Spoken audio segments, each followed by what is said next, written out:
के शहरों की आड़ में, मसान पूजने तो आना पड़ेगा ही पहाड़ में।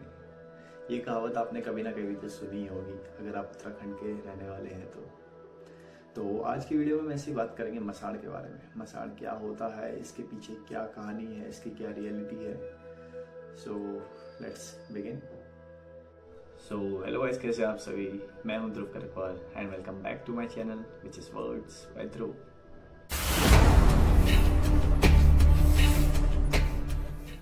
सो अब हम बात करते हैं मसान क्या चीज़ होती है, मसान क्या है और मसान के पीछे की स्टोरीज क्या है। तो मसान एक बहुत ही ज़्यादा फेमस बोल सकते हैं, जिससे सबसे ज़्यादा डर लगता है उत्तराखंड के लोगों को। एक ऐसी आत्मा होती है जो कि उत्तराखंड के गाढ़ गधेरों नदी के किनारे आपको लग जाता है। तो ये एक आत्मा है, एक भटकी हुई आत्मा कहते हैं इसे, मसान को। तो अगर आप गाढ़ गधेरों के पास से जा रहे हैं और आप वहाँ पे डर जाते हैं तो ये आत्माएं आपके पीछे आ जाती है। तो इनके आने के बाद फिर आपकी तबीयत खराब हो जाती है और इंसान थोड़ा मेंटली डिस्टर्ब हो जाता है इसके बाद। तो जिसे इससे सही होना होता है, मतलब इसे सही करने के लिए फिर आपको या तो झाड़ा लगवाना पड़ता है या उत्तराखंड के तौर तरीकों के द्वारा ना आपको जागर करवाना पड़ता है। तो उस टाइम पे जो मसान होता है वो जिसके अंदर भी गया होता है, मतलब जिसे भी मसान लगा होता है उसके अंदर से कई बार मसान खुद से मतलब चीज़ें डिमांड करता है कि लाइक मुझे खिचड़ी दो, मुझे मुर्गी दो, मुझे बकरी दो। तो ये चीज़ें करने के बाद मसान ठीक हो जाती है। तो मसान के बारे में इंटरनेट पर सर्च करते टाइम मेरे को कुछ चीज़ें पता लगी। तो जैसे कि जो मसान होता है ये मैक्सिमम यंग गर्ल्स और जो न्यूली मैरिड वुमेन्स होती हैं उन्हें ज़्यादा लगता है। तो ऐसे ही इसके बारे में सर्च करते टाइम मुझे एक स्टोरी मिली जो कि एक लड़की होती है और उसे मसान लग जाता है। तो आगे हम वीडियो में जानेंगे उसकी स्टोरी के बारे में कि उसे मसान लगा, फिर क्या क्या हुआ, किस प्रोसेस से वो उससे सही हुई। सो ये स्टोरी है प्राची की। प्राची एक 22 साल की लड़की है जो कि ग्रेजुएशन कर रही है और अहमदाबाद में अपनी फैमिली के साथ रहती है। तो ये बेसिकली रहते तो अहमदाबाद में, लेकिन इनका होम टाउन जो है ये बिलोंग करते हैं उत्तराखंड से। तो उत्तराखंड में इसके चाचा की बेटे की शादी होती है। तो ये सारे प्लान करते हैं कि हम सब जाएंगे गांव। तो प्राची और उसके फैमिली वाले सब उत्तराखंड के लिए रेडी हो जाते हैं और एक दो दिन में वो लोग वहाँ से निकल जाते हैं उत्तराखंड में शादी के लिए। तो प्राची जो होती है उसका एक छोटा भाई भी होता है जिसका नाम होता है अमित। तो फिर ये सारे बहुत एक्साइटेड होते हैं क्योंकि इनका जाना बहुत कम होता था गाँव साइड। तो फिर ये बहुत एक्साइटेड होते हैं कि हम शादी में जाएंगे, एंजॉय करेंगे, इधर घूमने जाएंगे, उधर घूमने जाएंगे। तो वही होता है। तो नेक्स्ट डे ये लोग उत्तराखंड पहुँचते हैं वहाँ पे। तो उस दिन रात को महिला संगीत वगैरह होता है। ये लोग सारे एंजॉय करते हैं अपना पूरी रात। तो नेक्स्ट डे उसकी शादी होती है। तो शादी में ये लोग जाते हैं वहाँ पे, शादी एंजॉय करते हैं। तो शाम तक ये शादी से आ जाते हैं। तो शादी से आने के बाद इनके पास से 2 दिन की छुट्टी होती है ये वापस जाने के लिए। तो फिर इनके जो सारे कजन्स होते हैं, प्राची, उसका छोटा भाई अमित और इनके और भी कजन्स, तो ये सारे आपस में डिसाइड करते हैं कि कल हम जाते हैं एक ट्रैक पे, सामने वाले पहाड़ पे, और हम उस पहाड़ पे करेंगे दिन में कैंपिंग और शाम होने तक वहाँ से वापस आ जाएंगे। तो फिर ये लोग वहाँ पे जाते हैं। अगले दिन सुबह ये लोग निकल जाते हैं अपने साथ, अपने खाने की चीज़ें, कैंपिंग वगैरह की चीज़ें, सारी चीज़ें लेके चले जाते हैं। तो ये लोग वहाँ पे दिन भर अपना कैंपिंग वगैरह करते हैं, खाना वाना बनाते हैं, खाते हैं। तो जो अमित होता है, वो जो उसका छोटा भाई होता है, वो उसके बड़े भाई, जो उनके कजन ब्रदर है, एक बड़े भाई राहुल नाम होता है उनका। तो वो राहुल से पूछने लगते हैं कि भैया आपको यहाँ की स्टोरीज के बारे में पता है क्या, यहाँ पे भूत वगैरह होते हैं। तो जो राहुल होता है वो इसे डराने के लिए उनको स्टोरी सुनाने लगता है। वो कहता है यहाँ पे तुम्हें पता है जो हम रास्ते से आए, जो बीच में गतेरा पड़ा, जो बीच में नदी पड़ी, वहाँ पे बहुत सारे भूत प्रेत घूमते हैं, मसान घूमते हैं। तो फिर जो भी लोग वहाँ पे डर जाते हैं ना, उसे वो मसान लग जाता है। तो वो बोल के उन लोगों को और डरा देता है।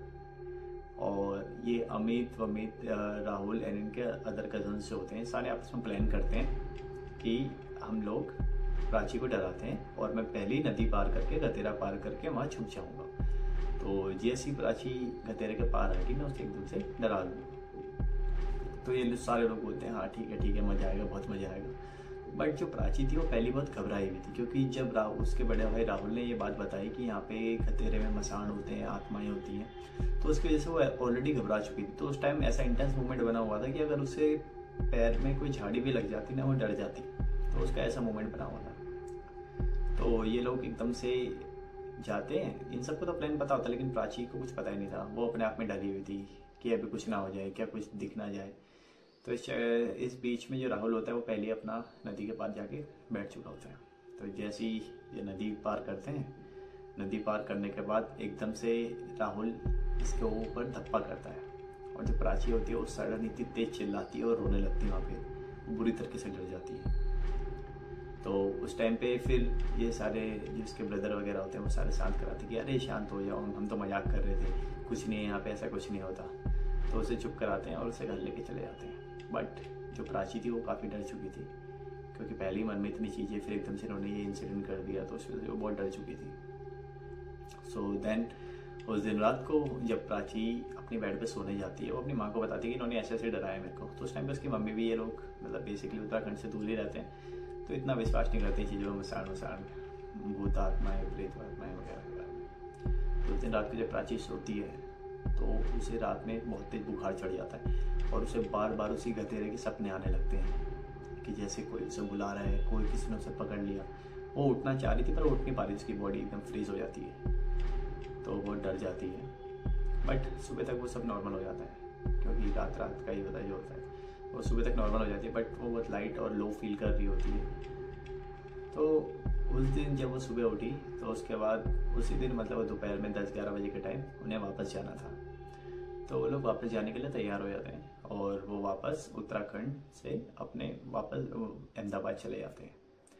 अहमदाबाद जाने के बाद प्राची की तबीयत बहुत ज़्यादा ख़राब हो चुकी थी, वो घबराने लगी थी। उस टाइम तो सबको नॉर्मल लग रहा था कि कुछ नहीं हुआ, कुछ नहीं हुआ।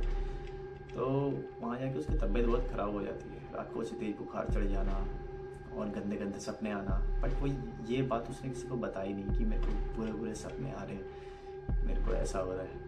उसने बस ये बताया कि मेरे को तबीयत ख़राब हो जाती है, और उसका वेट लूज हो गया था। वो बहुत ज़्यादा बीमार पड़ चुकी थी, बहुत ज़्यादा कमज़ोर हो चुकी थी।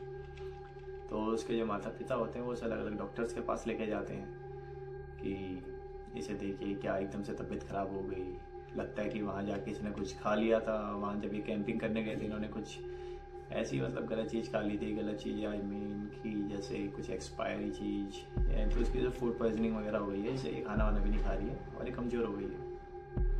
तो डॉक्टर कहते हैं नहीं ऐसा तो कुछ नहीं है ना, इन्होंने ऐसा कुछ खाया है, बट पता नहीं क्या है। तो उसके बाद वो किसी दरगे वर्गे में लेके जाते हैं उसे, वहाँ पे झाड़ा वाड़ा लगवाने के लिए। बट स्टिल सब कुछ काम का नहीं था, सब ऐसे बेफिजूल था। तो तब उसकी माँ को याद आता है कि इस दिन इसने बताया था ये वहाँ डर गई थी।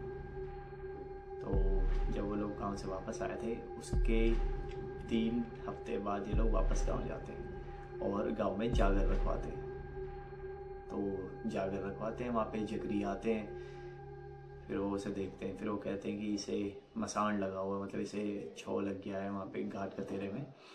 तो उसे विभूति वगैरह लगाई जाती है, और फिर जो मसान होता है वो उसके अंदर से ही बोलता है कि मेरे को बकरी दो। तो उस टाइम पे फिर बकरी दान वगैरह करी जाती है, और पूजा वूजा करने के बाद वो सब ठीक हो जाती है। तो यही थी आज की वीडियो में, जिसमें हमने बात करी मसान के बारे में और मसान की एक स्टोरी के बारे में। तो जो कहावत थी कि कब तक रहोगे शहरों की आड़ में, मसान पूछने तो आना ही पड़ेगा पहाड़ में, तो वैसे ही प्राची के साथ हुआ। ये लोग गांव गए थे घूमने के लिए, तो उस टाइम पे इसे मसान लग गया था और वापस शहर चले गए। बट मसान पूछने ने वापस आना पड़ा अपने गांव में। सो इतना ही था आज की वीडियो में, और आई होप सो आपको वीडियो पसंद आई होगी। और ऐसी मोर इंटरेस्टिंग वीडियोस के लिए चैनल को सब्सक्राइब करें। मैं ध्रुव खरपाल, फिर मिलता हूँ आपसे नेक्स्ट वीडियो में।